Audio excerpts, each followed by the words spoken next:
Welcome to the Republican Professor podcast. I'm the host of the Republican Professor podcast, Dr.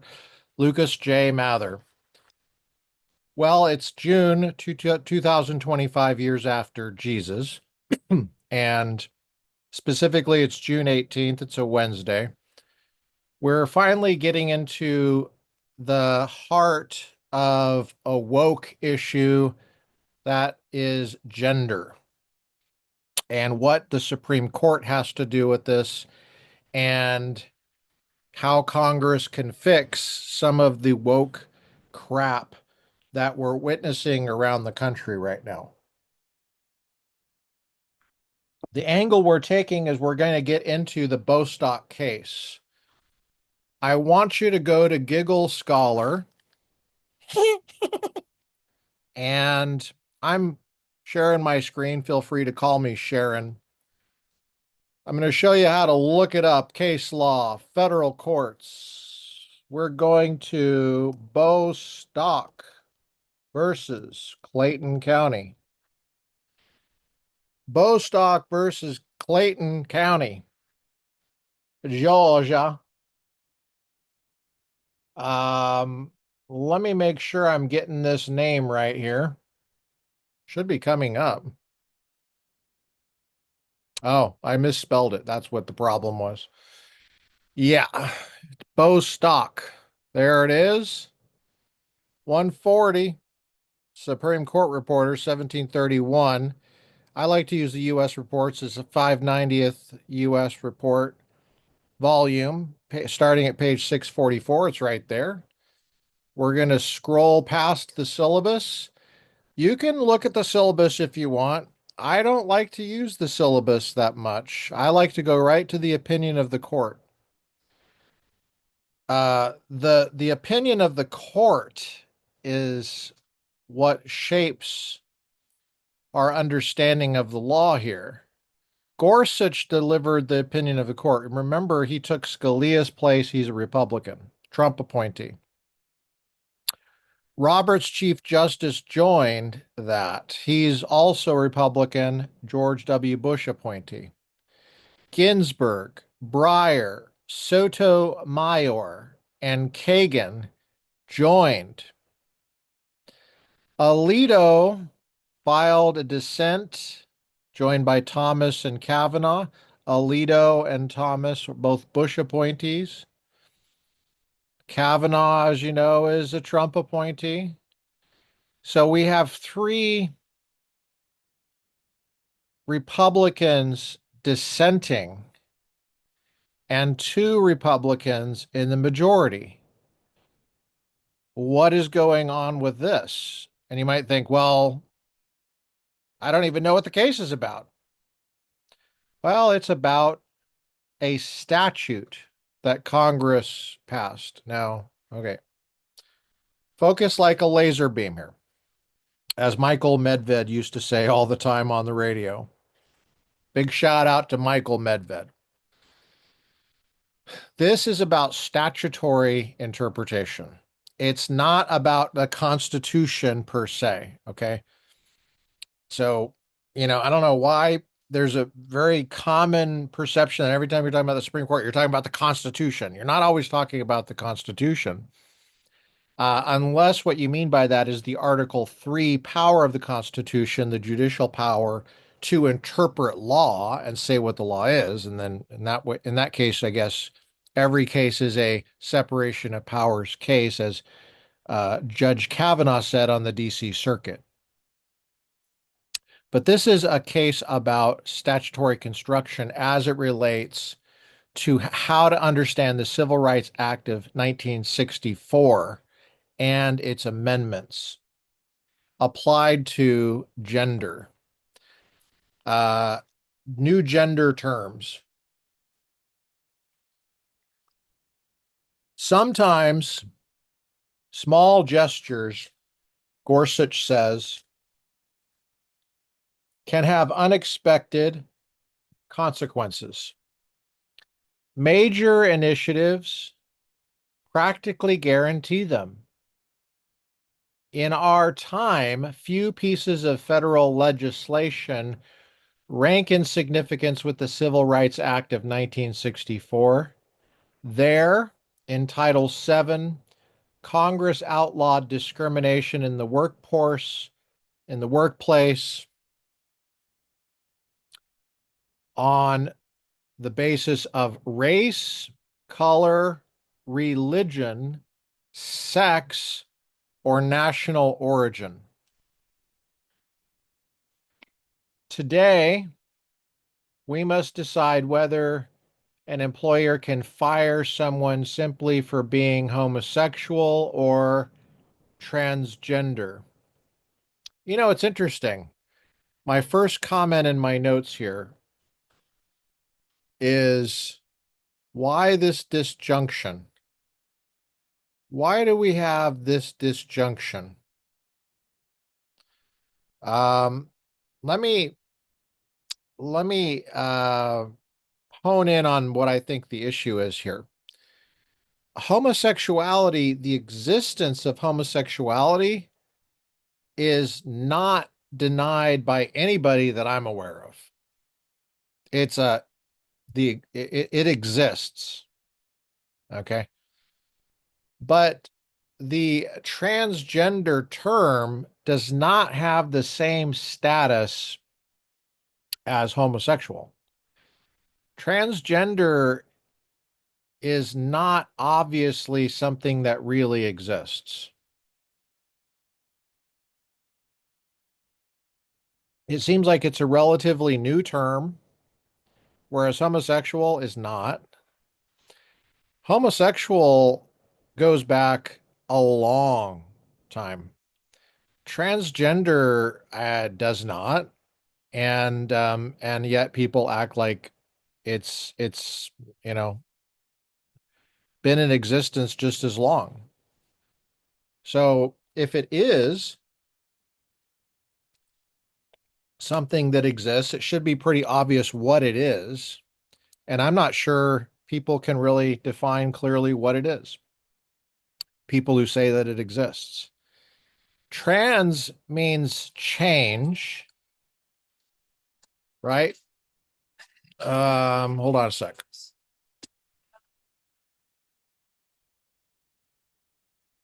Sorry about that. Um, hmm,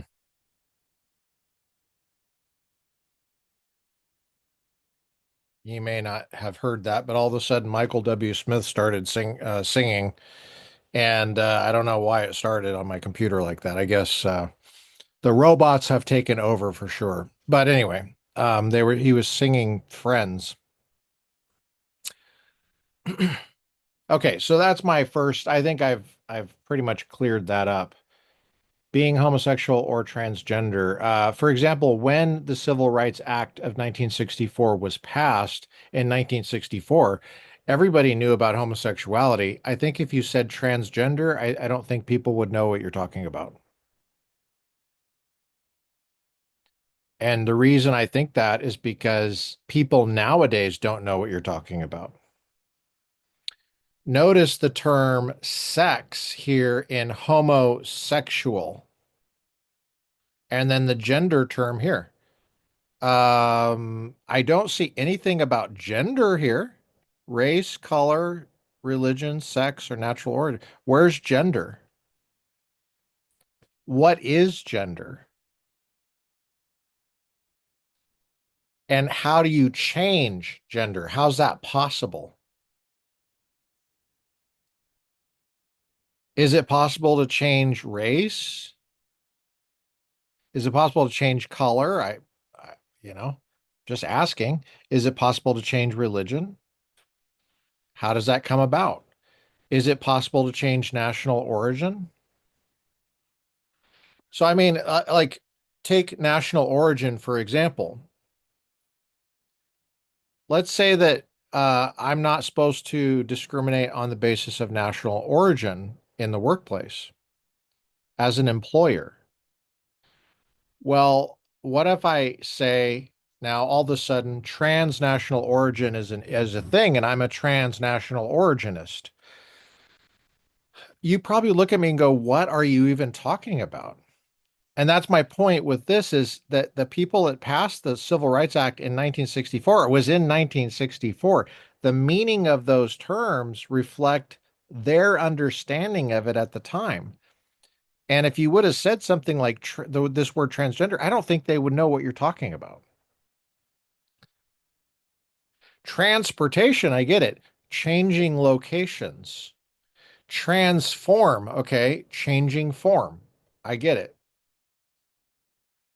Transnational origin, what are you talking about? How can you change your national origin? Your national origin is fixed at birth. Now, maybe it was written down wrong, and that's a mistake, but that doesn't mean that you changed. It just means the form was wrong all along. I suppose you could change religion, but that's not fixed at birth. You could change color, but that's not fixed at birth either. In fact, it changes sometimes for many people during a hot day at the beach in summer. Can you change your race? I think most people would say that's fixed at birth. Although, you know, depends on what you mean by race. Can you change homosexuality? I think the main one of the main premises for so-called same-sex marriage, so-called, was the premise that homosexuality, where it exists, is fixed at birth. It's like race or national origin. It's fixed. Okay. So if it's fixed, doesn't that mean the homo part means same? Doesn't mean that your sex is fixed at birth? And we're not even talking about birth. We're talking about conception, right? Before birth, or at least shortly after conception, but definitely before birth.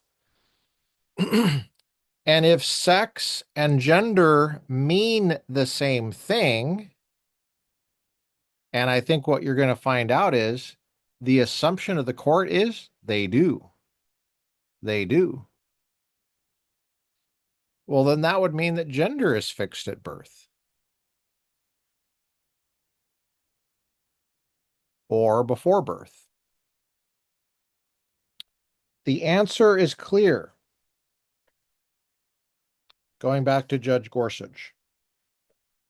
An employer who fires an individual for being homosexual or transgender fires that person for traits or actions it would not have questioned in members of a different sex.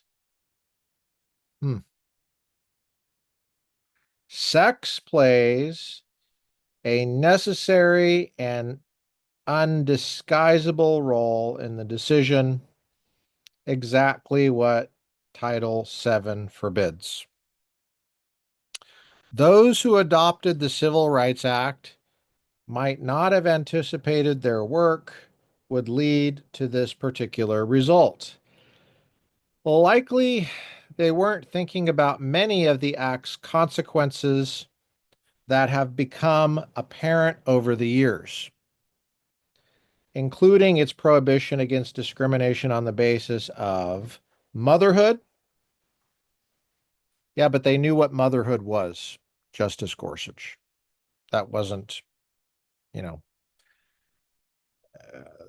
that's something that is long standing in humanity. Or ban or its ban on the sexual harassment of male employees.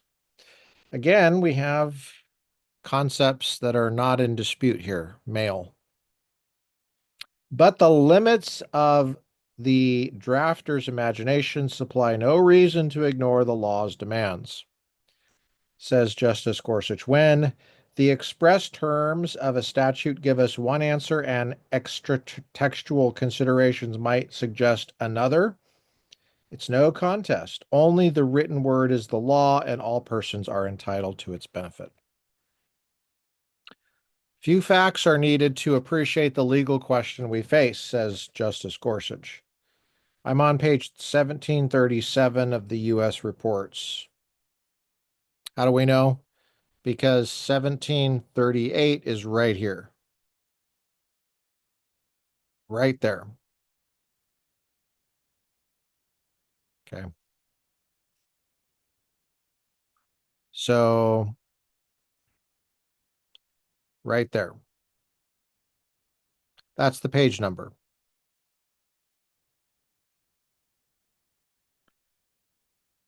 Few facts are needed to appreciate the legal question we face. Each of the three cases before us started the same way. An employer fired a long-time employee shortly after the employee revealed that he or she, oh, that's interesting. Is there a binary there? Just, just Judge Gorsuch? That's interesting.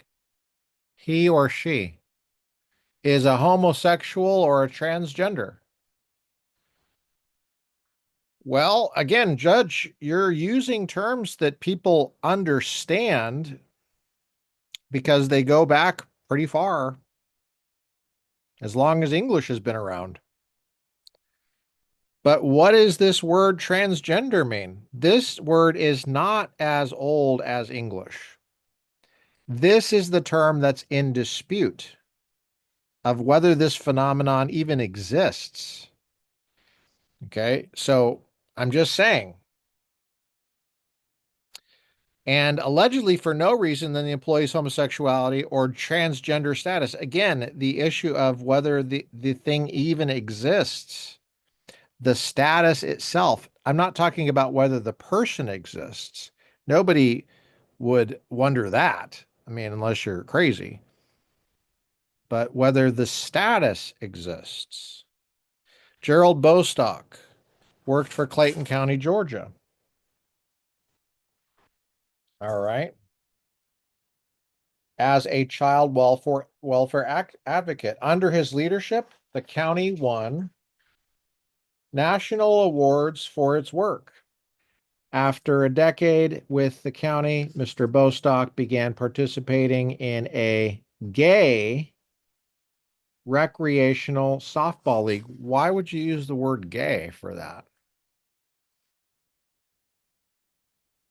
You mean it's a happy recreation softball league? I don't see any problem with that. Not long after that,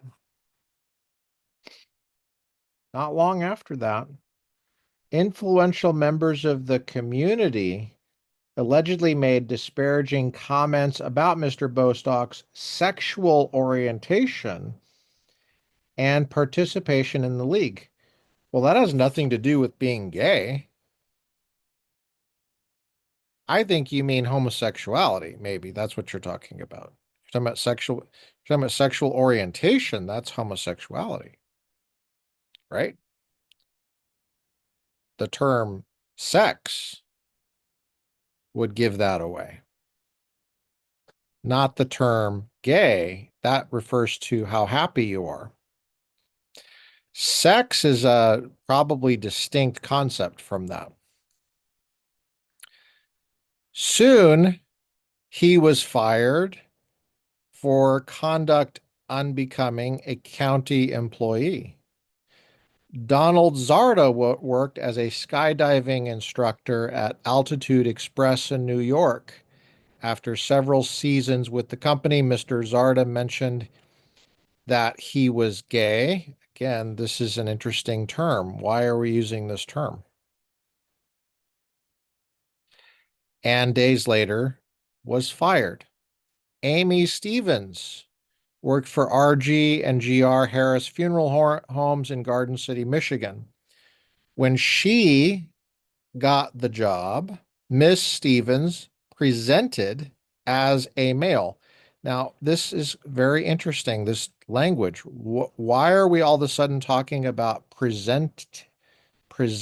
What's that mean? Um, we don't say this person presented as someone who worked.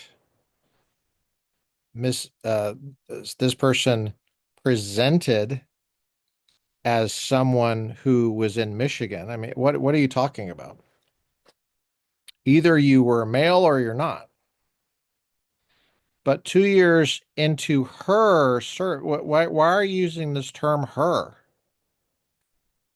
Why are you using this term she? I get that people can change names for all sorts of reasons, and some names are not clearly male or female. Um, but are you just going, are you using these terms here because of the name? Because of what this person says? And is that something that this person can change his mind about the next day? Okay. I mean, this issue of presentment, I think you need to take a closer look at that. What does that mean? And what is the power of this legally?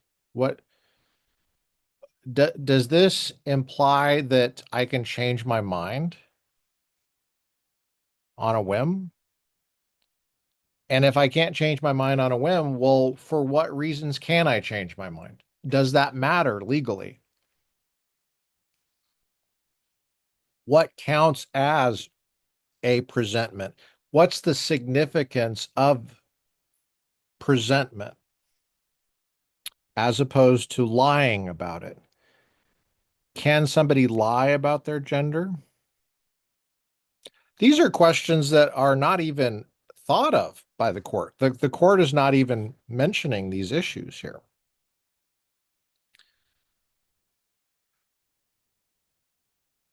People lie about being homosexual, sometimes to save their job. My point is that there's something to lie about. There's a fact that can be concealed. Can you lie about gender? Is that even possible? Because as when you're talking about presenting, isn't that the same thing as saying? So the question becomes, can you say something false? Or is it the presentment itself that makes someone so-called in this transgender status?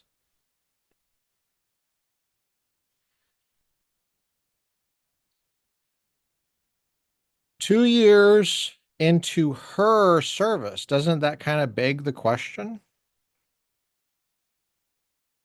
When she began, well, again, aren't you begging the question?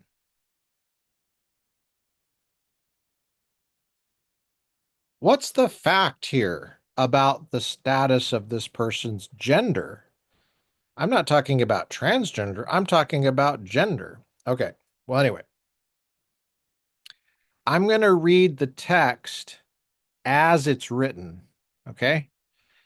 I want to be clear that Justice Gorsuch, a Trump appointee, wrote this text. I'm reading the text of the Supreme Court. Okay. Making that clear.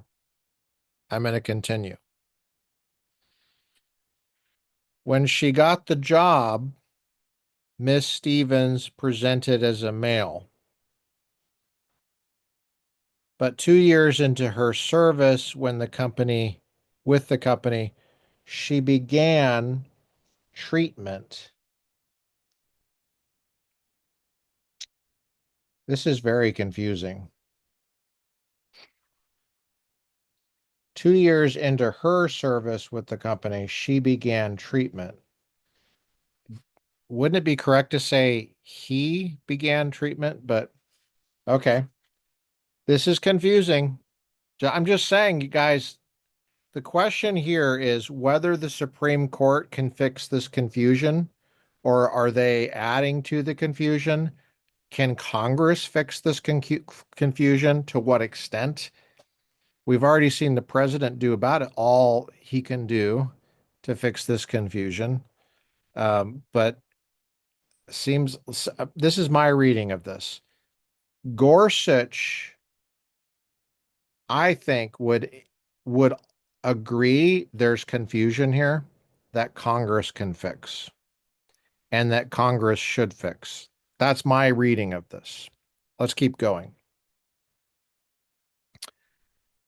Um, 2 years into her service with the company, again, during those 2 years, wouldn't it be appropriate to say it was he?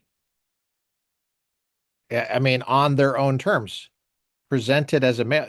Doesn't that mean he's a he on their terms? All right. Yeah. I'm gonna just read what he says, okay? But 2 years into her service with the company, she began treatment for despair and loneliness. Ultimately, clinicians diagnosed her with gender dysphoria and recommended that she begin living as a woman. Um, uh, I think we got the history wrong on that one, but okay. In her sixth year with the company, doesn't that imply that she was a she for 6 years?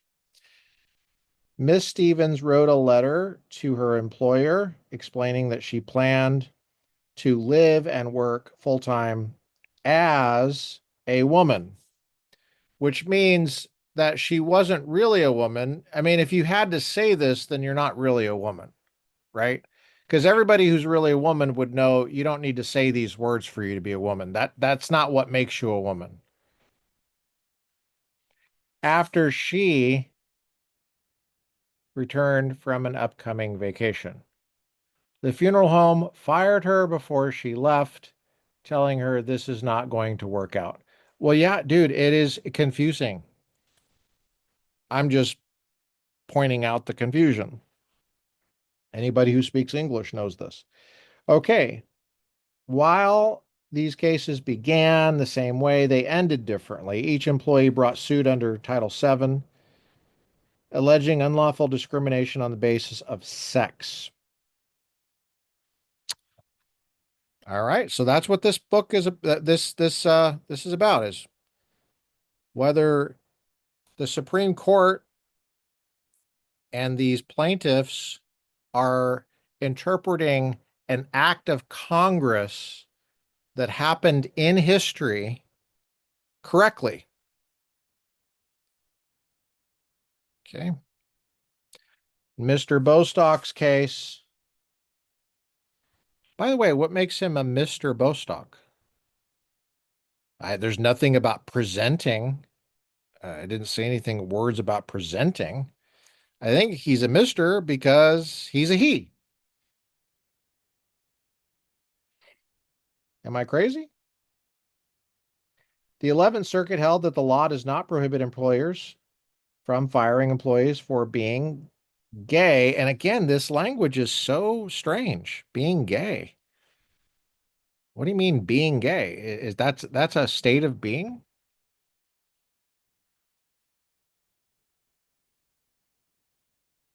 Um, I think you mean homosexuality, right? That's what you mean. So his suit could be dismissed as a matter of law. Meanwhile, Mr. Zarda's case, the Second Circuit concluded that sexual orientation discrimination does violate Title VII and allowed his case to proceed. Miss Stevens' case, so strange, this language, has a more complex procedural history, but in the end, the Sixth Circuit reached a decision along the same lines as the Second Circuit's, holding that Title VII bars employers from firing employees because of their transgender status. Now, why are you using the term their here? Well, let me tell you the rule in English. He's using it correctly. You use it, employers, from firing employees because of their. Okay, so there's two reasons why he might be using the word there correctly. Because, first of all, employees is plural, and this is plural, possessive plural in English. He could use their if you were talking about one employee that you did not know the gender of, and that's a correct usage in English. Okay. During the course of the proceedings in these long-running disputes, both Mr. Zarda and Miss Stevens have passed away, but their estates continue to press their causes for the benefit of their heirs, and we granted certiorari in these cases to resolve at last the disagreement among the courts of appeals over the scope of Title VII's protections for homosexual, there you go, good, good, and transgender. Okay. Um,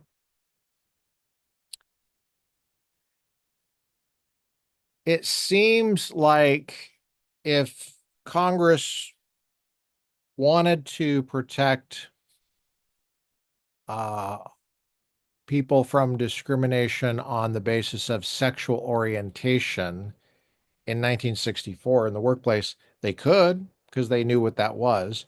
I don't think they would have with transgender because no one was using that term and no one would know what it was. And actually, even today, people don't really know what it is. If they act like they know, they don't really. And they're avoiding talking about it because they're afraid they're going to get in trouble if they talk about it. And so the impression is that there's some kind of agreement on it, but there's not really agreement on it because there's not really any knowledge about it. It's not a long-standing term in English, and if you press people just a little bit, you find out how little they really know about it. Just ask someone what a woman is. I mean, one of the people on the Supreme Court was asked, and Justice Jackson, who's now Justice Jackson, she didn't know. She knew it was tied to biology though, because she said, "I'm not a biologist." All right. Well, that's interesting. Roman numeral II. We'll go a little bit further here. We won't do too much today, but we're going to try to get through this. This court normally interprets a statute in accord with the ordinary public meaning of its terms at the time of its enactment.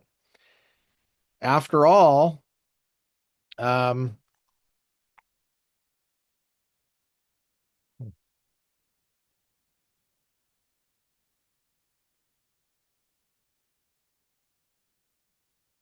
after all, only the words on the page constitute the law adopted by Congress and approved by the president. If judges could add to, remodel, update, I think that there's some updating going on here. I really do.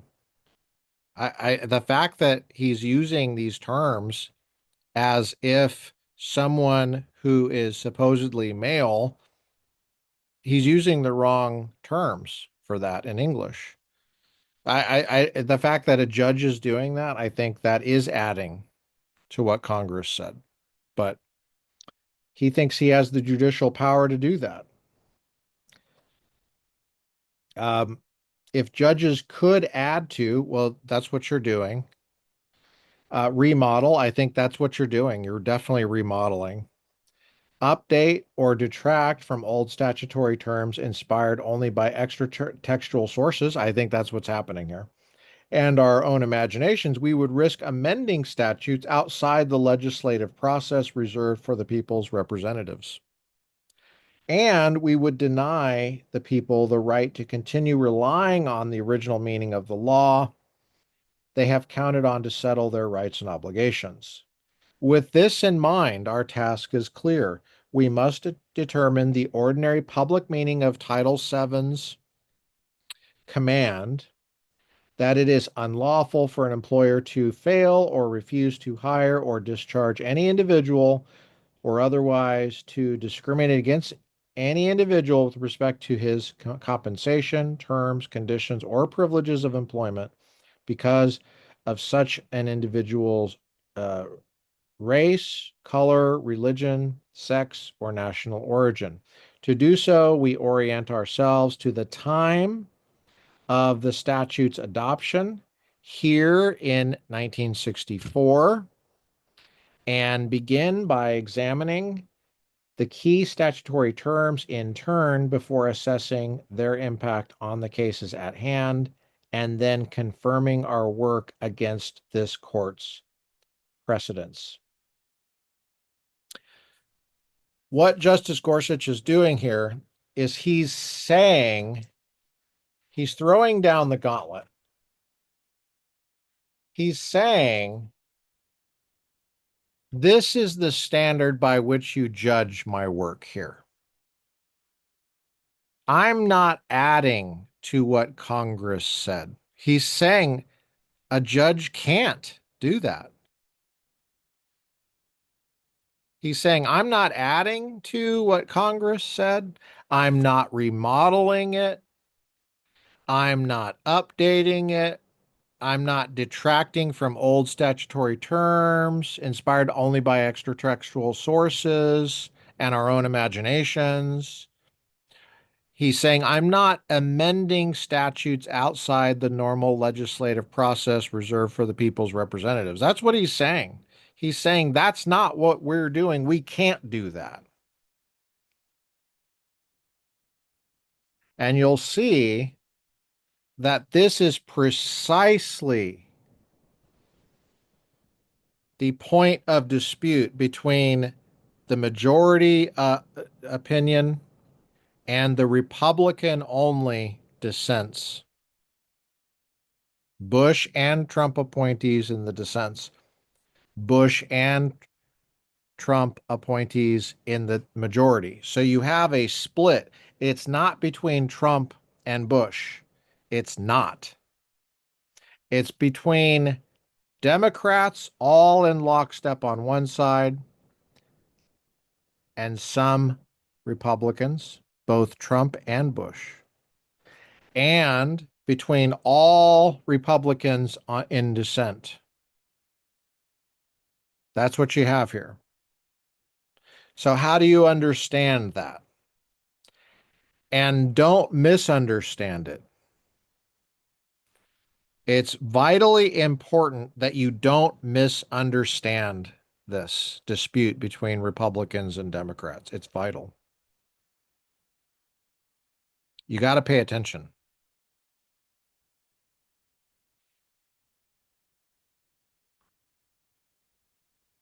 So, what Gorsuch is doing,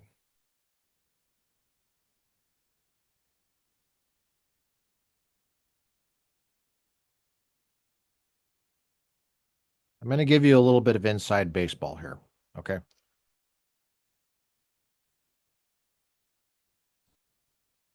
The Chief Justice is on the side of the majority here. This is what I think. He's the top ranked justice on the Supreme Court, so he gets to decide who writes it. It normally goes by seniority so that the one with the most seniority has a crack at it if he wants to. Gorsuch has very low seniority, relatively speaking. I think the Chief Justice assigned this to Gorsuch. He only could do that if he was on the same side. I think that's sufficient for understanding why those two Republicans are on this side. Now, why that doesn't explain why Gorsuch is on that side to begin with. Well, I think what Gorsuch is doing is, I think he's adopting this language of the Democrats because he's he's saying, let's assume they're correct, at least as a matter of what's polite, how to politely engage and talk. Um, I'm not going to ruffle any feathers on that. I think what Gorsuch is saying here is judges have to be very careful on this topic to tell the Democrats they're wrong. That's Congress's job to do. And Congress has all the power in the world all day long to correct this. And if Congress does not correct it, then how could I be wrong about this? I think that's what he's saying. I think that's the game he's playing, if you want to call it a game. Unfortunately, it's not really a game because what this is setting up is a challenge to Congress. It's a challenge to the public. Are you going to fix this through your representatives or not? Because you can. If Congress contradicts what Gorsuch is saying here, Gorsuch is saying my hands are tied. If Congress wants to clarify this issue of transgender stuff in the workplace, or the extent to which you can or cannot, if you want to micromanage the employment relationship, then you can get in there and micromanage it. Um, Now,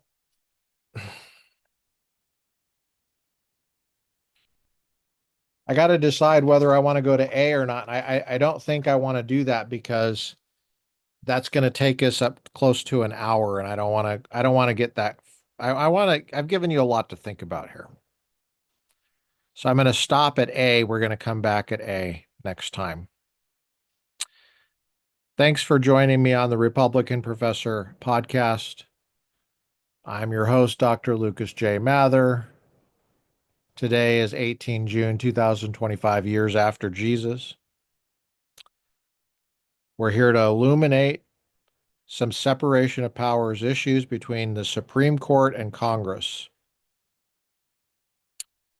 and hopefully make the future better for everyone. I want to empower you here. If these issues are puzzling to you, speak up about it. Don't just go along with the crowd because you think it's cool or it makes you protected. Just, just speak up if you have an issue. If you don't understand something, ask questions. It's okay. It's okay to ask questions. It's 18 June 2025, years after Jesus. We'll see you next time.